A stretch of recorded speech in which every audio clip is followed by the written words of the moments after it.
What is going on, everybody? Welcome back to another Monday mock draft on the channel today. So last week was a very eventful day in terms of draft coverage.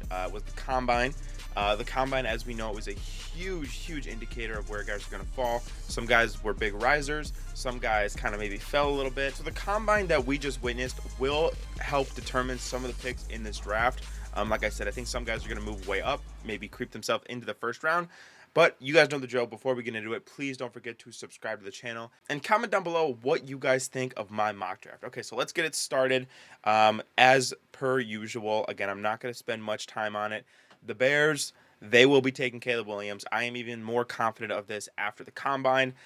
Caleb Williams walked around like he owned the place, and that's because he and everybody else knows he's going first overall to the Bears. Okay, pick number 2, Washington. I am going to go and continue to say that they are going to take Drake May.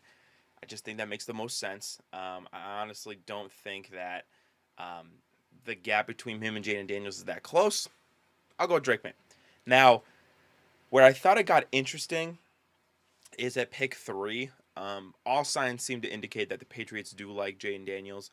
And again, this is not a what would I do draft. This is a mock draft. This is what I think is actually going to happen. Patriots go quarterback. They go Jaden Daniels specifically. So quarterbacks go 1, 2, 3. And then here at number 4, the first non-quarterback off the board will be Marvin Harrison Jr., whether that's at 3 or at 4. I don't really know, but I guarantee you he will be the first non-quarterback off the board here. Pick 5 for the Chargers. Now, a name that I was going to throw out there that I think people aren't, I guess, acknowledging, or I haven't seen at least, Dallas Turner might be in play here. Now, obviously you'd have to see what they do with Joey Bosa and Khalil Mack, if they're cut candidates, if one of them gets traded. But Dallas Turner had a very impressive combine. He did. For the time being, I am going to stick with Brock Bowers just because, again, he had a good combine. He put himself in better position. I think he's pretty much cemented himself as the best tight end prospect ever. And again, I just think that would be a very unique weapon for a very unique coach and a great quarterback in the Chargers. Okay, this is where I think it gets really interesting because if you're looking at it objectively, I think the Giants need weapons and quarterback and offensive line, right? So you might say, oh shit, well Malik Nabers is here at 6. That's really good. Problem is, dude, Joe Alt is freaking awesome. So do you want to move either him or Andrew Thomas to left tackle? That's the issue, right? That's the issue I have with putting Joe Alt at 5 is because, hey, Rashawn Slater's a damn good left tackle. Moving one of those guys to right tackle could be worrisome. So I'm going to temporarily forego Joe Alt here in favor of Malik Nabers, a guy that I think would be a huge game changer for the Giants offense and, a legit weapon because they're probably going to lose Saquon. There's rumors that Darren Waller is going to retire, unfortunately. So their best 2 weapons are gone just like that. So Malik Nabers would be an excellent substitution for that. Let's go to pick number 7 with the Tennessee Titans here. Truthfully, if I'm sitting at 7, and what I think they'll do at 7 is take Mr. Rome Odunze. Ran well, put up some good numbers in the change of direction drills and everything like that. They need wide receiver badly. Joe Alt again is a consideration there at pick 7. They do need a left tackle, I think. I don't think they have a left tackle to the caliber of the Giants or the Chargers. So he's tempting, but again, Rome Odunze is a guy that I just don't think you can pass up on to get good weapons for Will Levis. Pick number 8. Now again, the Falcons are really not a team that need left tackle, right?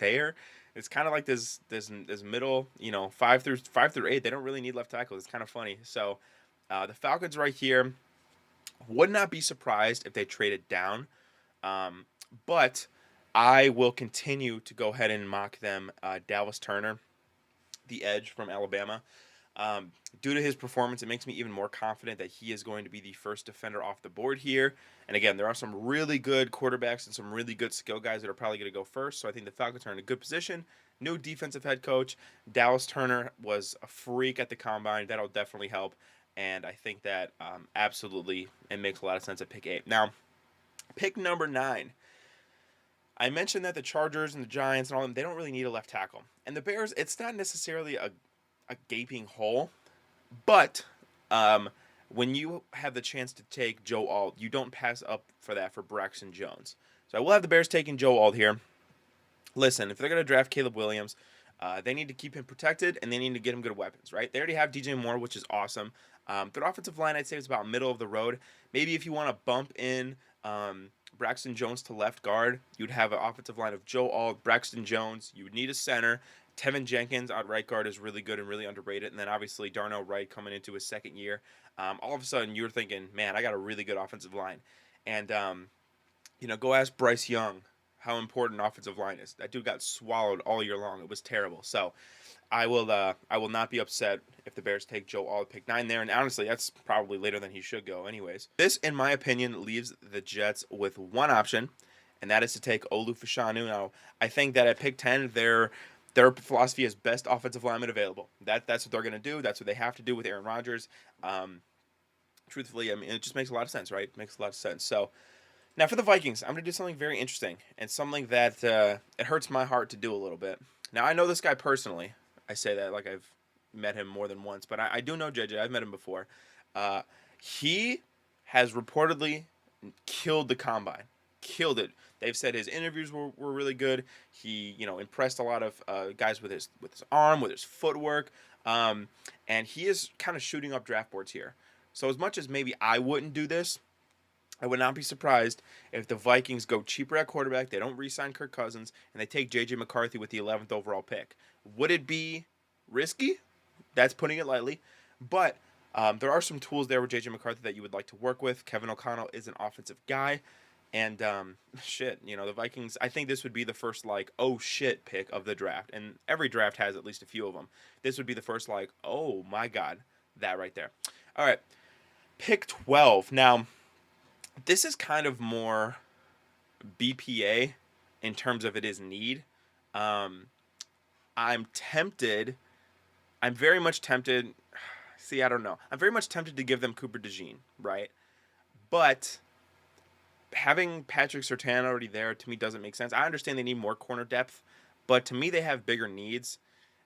In my opinion, I honestly, the Broncos are a spot where I really don't know what they're going to do. I've mocked them J.J. McCarthy before, but now I don't even know if he gets to pick 12, excuse me.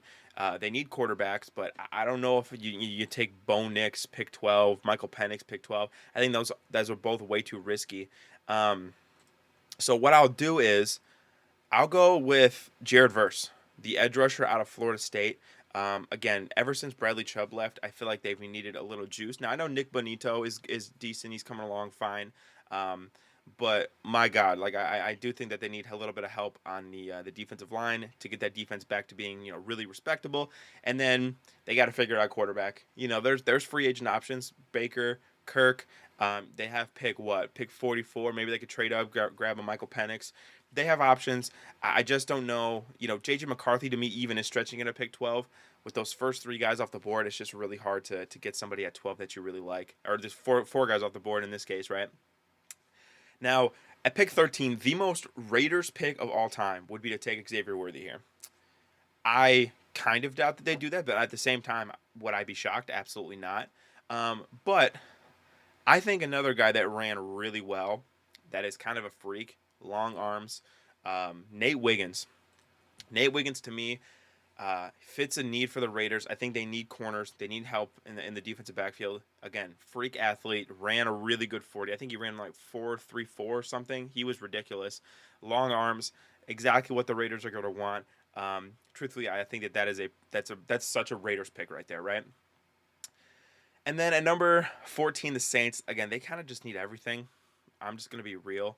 I would be tempted to give them Byron Murphy, but they did just take Brian Bresee not too long ago. They need offensive tackles as well. I think that Taliese Fuaga projects more as a guard, to be honest with you. But I would not be surprised if a team wanted to stick him at tackle. I've mocked him before the Saints, so I'm trying to get a little more creative here. Again, Jackson Powers Johnson is an option. Laiatu Latu is an option. J.C. Latham is an option. But you know what? I'm gonna go a little bit.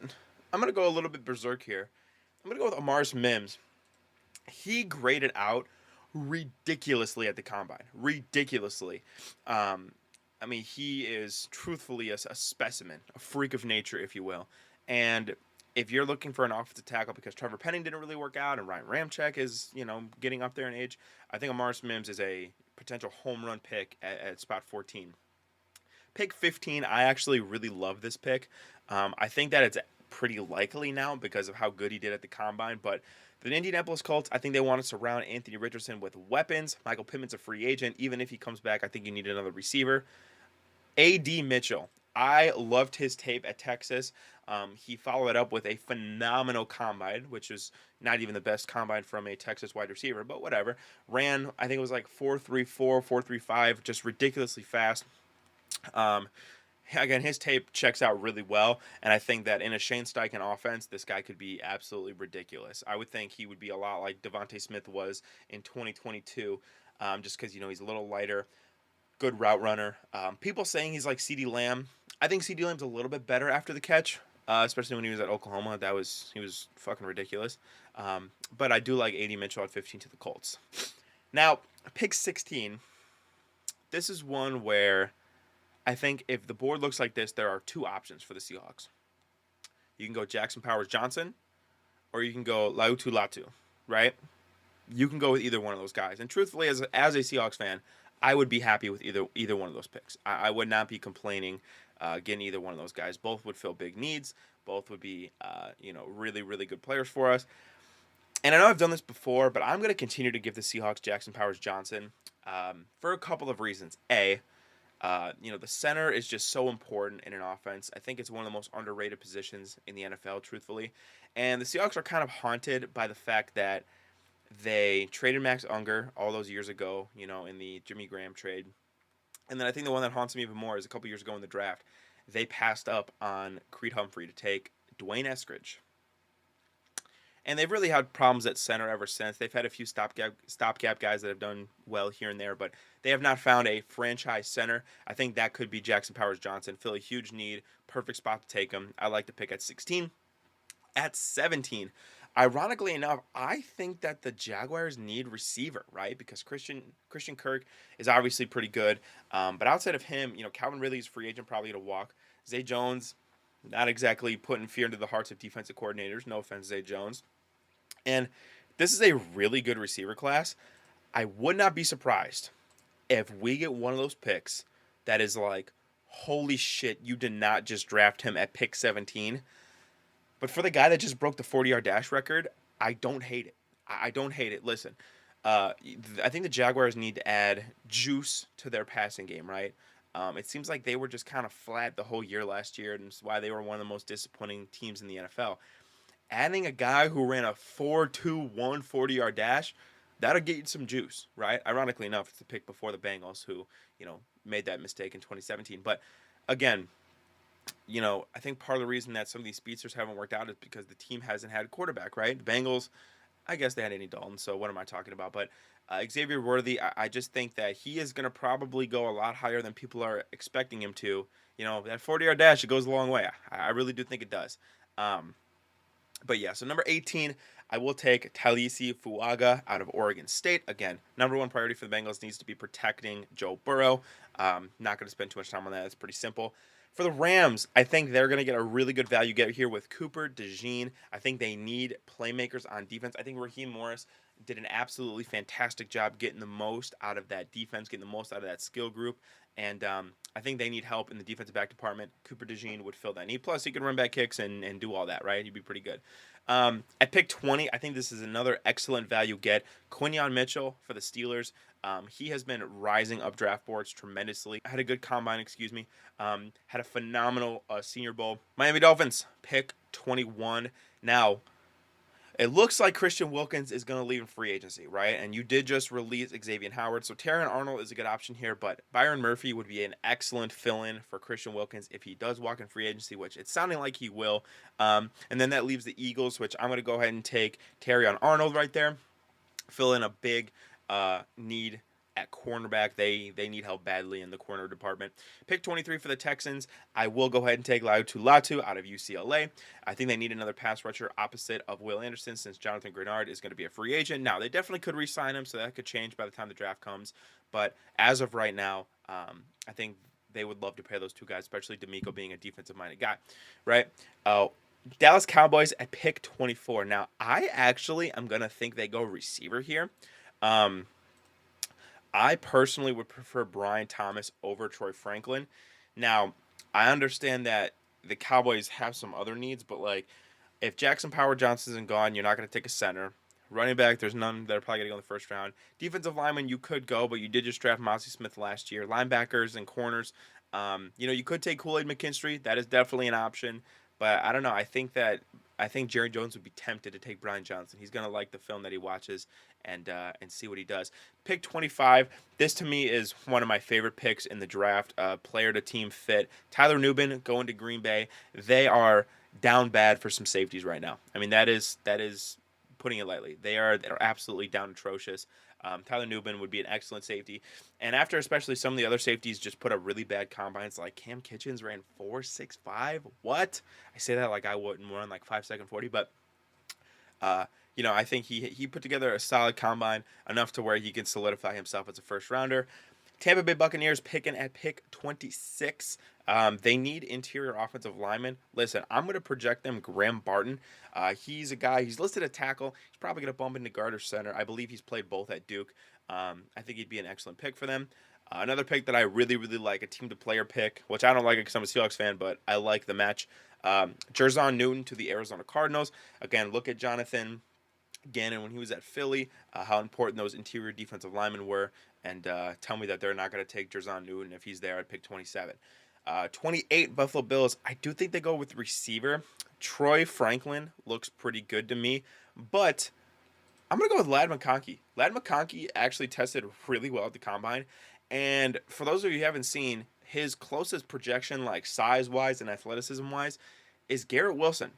And Garrett Wilson is damn good. So I think they need receiver. Something about the Stephon Diggs situation is not sitting right with me.